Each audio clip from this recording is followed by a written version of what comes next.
Olá, tudo bem? Neste módulo, estudamos como a teoria dos signos de Ferdinand de Saussure influenciou outras gerações de teóricos da linguagem da Europa, de modo a fazer com que esse campo científico se estabelecesse a partir de novas teorias e métodos de pesquisa. E aí, gostou? Entendeu tudo? Tomara que sim, mas na dúvida, vamos retomar o conteúdo e seus exemplos. Vamos lá!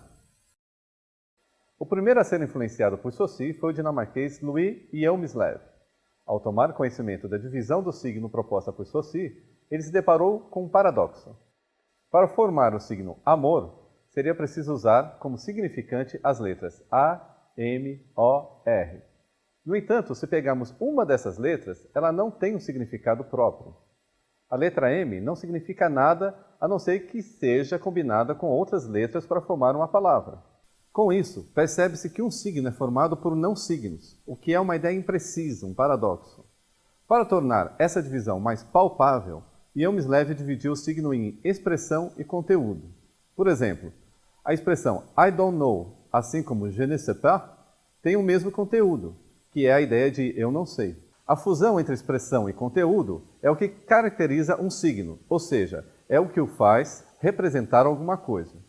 Na década de 1950, na França, as ideias de Saussure se tornaram novamente muito influentes, especialmente entre os filósofos vinculados ao estruturalismo, escola filosófica dedicada a analisar as estruturas que sustentam as relações sociais, entre elas a linguagem. Roland Barthes, outro filósofo fortemente influenciado por Saussure, viu a semiologia dividida em duas. Uma negativa, baseada na relatividade do signo por ser uma produção social, e outra que chamou de semiologia ativa, que analisa o signo e seu papel na construção de narrativas do imaginário. Barthes também analisará o signo não verbal, entre eles a fotografia e os objetos. Ele irá assinalar que o signo, ao falar pela conotação, ou seja, por um sentido subsidiário, ele expressa um mito. Por exemplo, o objeto casaco de lã expressa conotativamente os sentidos de frio, proteção e conforto. É o seu sentido mítico. Também vinculado ao estruturalismo, o lituano Algirdas Gremas se dedicou a analisar as narrativas a partir da abordagem dos signos. A sua definição de narrativa implica a organização de signos que têm um caráter figurativo a partir de ações e personagens. Seu esforço foi demonstrar que as narrativas seguem modelos de estruturas. A narrativa percorre sempre um percurso que gera um sentido.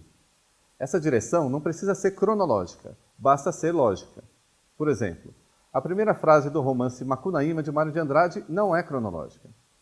Ele narra: no fundo da Mata Virgem, nasceu Macunaíma, herói de nossa gente.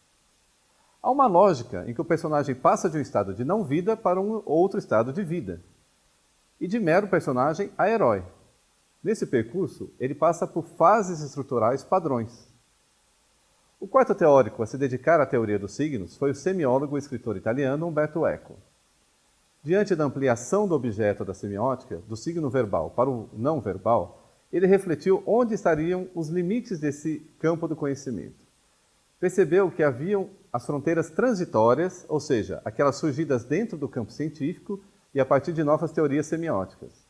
Mas haviam também fronteiras naturais, imutáveis, como as que separam a cultura da natureza, por exemplo. A natureza não cria representações por meio de signos, somente a cultura humana.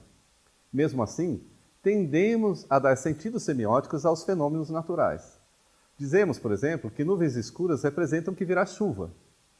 O que fazemos nesse processo é culturalizar a natureza. Bom, assim encerramos a nossa primeira etapa do nosso curso de semiótica. Veremos na fase seguinte a escola fundada pela teoria de Charles Peirce nos Estados Unidos, esta vinculada à filosofia, e a escola russa, que trata da semiótica da cultura. Se ficou com alguma dúvida, você já sabe, né?